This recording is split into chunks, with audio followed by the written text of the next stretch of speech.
राजनगर से लगभग 50 किलोमीटर दूर इस घने जंगल नेशनल फॉरेस्ट को सरकार ने सुरक्षित क्षेत्र घोषित किया हुआ है, परंतु फिर भी कुछ शिकारी शेर और चीतों की बेशकीमती खालों के लालच यहाँ पर अवैध रूप से आते हैं। इनमें से कुछ बदकिस्मत तो जंगल के खतरों के हाथों अपनी जान गंवा बैठते हैं और कुछ ज्यादा बदकिस्मत जंगल के उस भाग तक पहुंचने में कामयाब हो जाते हैं जहां आज तक कोई वापस नहीं लौटा।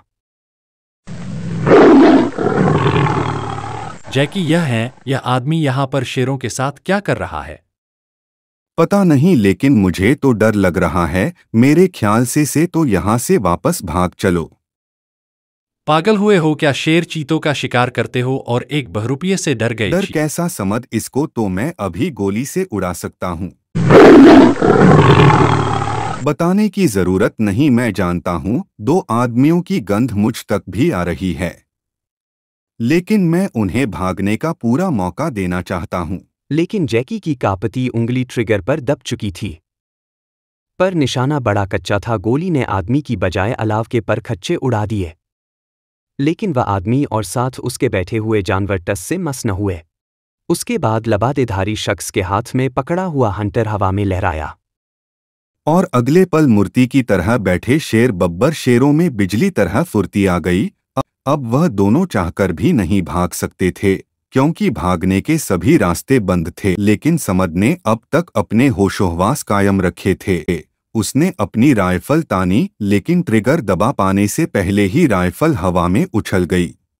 साथ ही उस नकाबपोश लबादेधारी के अंदर से एक फुसफुसाती आवाज निकली। तुम दोनों बहुत खुशकिस्मत हो, क्योंकि तुम दोनों की बेकार जिंदगी एक बहुत महान प्रयोग के काम आएगी। तबाका। अगले ही क्षण एक भयंकर गुरिल्ले ने झाड़ियों से निकलकर दोनों शिकारियों को हवा में उठा लिया और झाड़ियों के पीछे ओछल हो गया। कुछ समय बाद जब कांपते शिकारी वापस आए तो उनके कपड़े बदल चुके थे। फिर शिकारियों की दर्दनाक चीखों से जंगल गूंजने लगा। प्रयोग सफल हो गया था। मैं कामयाब हो गया। अब मैं अपनी बाकी बची जिंदगी का मकसद पूरा करूंगा, और वह है बदला। बदला बदला बदला। अब उनके रहने की जगह पर हड्डियों के ढेर और गिद्धों के अलावा और कुछ नहीं बचा था। दूसरी तरफ राजनगर में जिंदगी चहल पहल से भरपूर थी। अभी और कितना समय लगेगा रमजान भाई? कम से कम 2 महीने, ज्यादा भी लग सकते हैं।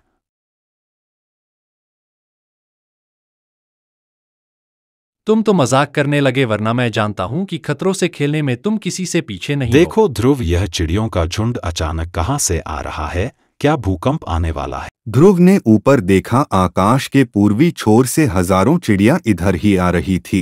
अगले ही पल ध्रुव के गले से एक कांपती चहचहाहट उबली और जवाब में झुंड के आगे उड़ रही एक चिड़िया तेजी से नीचे उतरी। ओह कमाल है ध्रुव, यानी कि तुम पशु पक्षियों से वाकई बात कर सकते हो। हर पशु पक्षी की बोली मैं नहीं समझ पाता हूं, लेकिन अधिकतर पशु पक्षियों से मैं बातें कर सकता हूं, क्योंकि मैं इन सबके साथ ही पला बढ़ा हूं। अच्छा, तो बताओ कि यह चिड़िया क्या कह रही थी? यह कह रही थी कि कहीं शेर आए हैं। ओह, यानी चिड़ियाघर में कोई नया शेर आया है। नहीं रमजान, चिड़िया शेरों की प्रवृत्ति पहचानती है। यह जिन शेरों की बात कर रही थी वे शिकार पे निकले जंगली शेर है। लो, तुमने शिकार की बात की और यहाँ लंच का सायरन बजा। आओ आज यही लंच करो। चलो भाई, आज फ्री का खाना ही सही। इसी वक्त राजनगर के पूर्वी हाईवे पर एक वैन तेजी से राजनगर की तरफ बढ़ रही थी। तभी ड्राइवर ने कुछ देखा। ओ, ये देहाती तो बीमार लगता है, शायद अस्पताल जाना चाहता है। कहो भाई, कहाँ जा? ड्राइवर की बात पूरी होने से पहले ही देहाती ने चादर उतार फेंकी और ड्राइवर के कुछ समझ पाने से पहले ही उसकी गर्दन एक शिकंजे में कस गई। कुछ मिनटों बाद ड्राइवर का निष्प्राण शरीर हवा में झूल रहा था।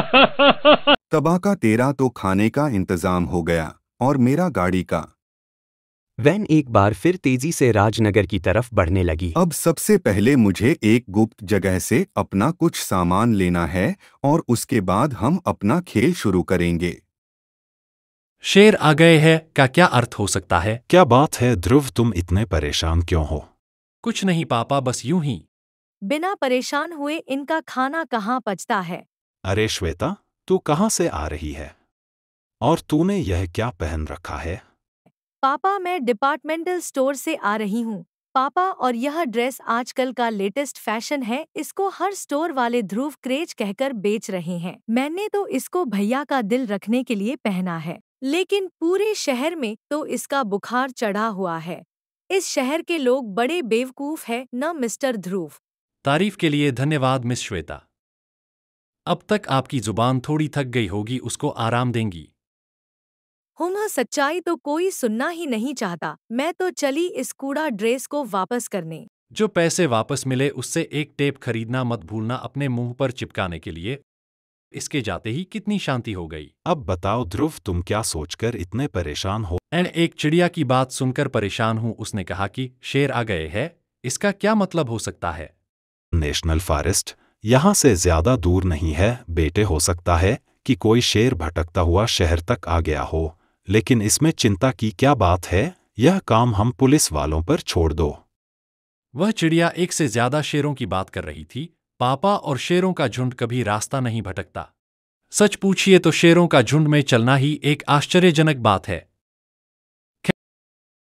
खैर, सोचने से कुछ नहीं होगा, पता नहीं क्यों, लेकिन मुझे किसी भीषण खतरे का आभास हो रहा है। आईजी राजन खामोश रहे। वे जानते थे कि ध्रुव के आभास कभी गलत नहीं होते हैं। दूसरी तरफ शहर में ध्रुव क्रेज वाकई सभी तरह फैला हुआ था। आज तो मजा आ गया श्वेता।